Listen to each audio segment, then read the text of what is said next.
On part maintenant en Tunisie, pays qui a vécu sa révolution et qui, pour retrouver un essor économique, doit déjà tenter de séduire à nouveau ces touristes qui représentent près de 10% du PIB. Alors sont-ils de retour? Il y a un mois, les professionnels s'inquiétaient. Leur question, islam politique et touristes occidentaux sont-ils compatibles? Début de réponse avec le reportage à Djerba de Fanny Stenler et de Chloé Cormery. Regardez. Paris-Djerba, 2h30 de vol.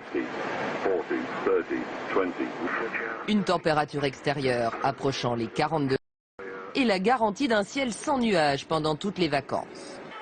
Bienvenue dans un décor de carte postale.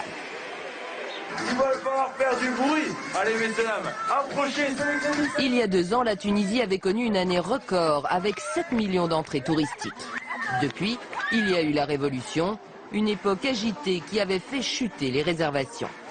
Cette année, les clients sont revenus, 2 fois plus nombreux que l'an dernier dans ce club, même si beaucoup se sont interrogés sur la sécurité. On s'est posé la question, bien entendu. Maintenant, ça ne nous a pas empêché de venir ici. La Tunisie, ça reste tranquille. Et bon, sur les deux Djerba, je ne pensais pas qu'il y aurait de problème. Nous, cette année, on n'avait aucune angoisse à venir ici, au contraire. Le tourisme fait vivre près de 2 millions de Tunisiens, soit près de 20% de la population.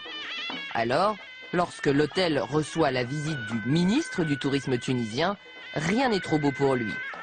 Car la bonne santé de cette économie dépend en partie de cet homme, de sa politique et surtout de sa communication. Ça se passe bien? C'est très bien, super. On est très bien accueillis.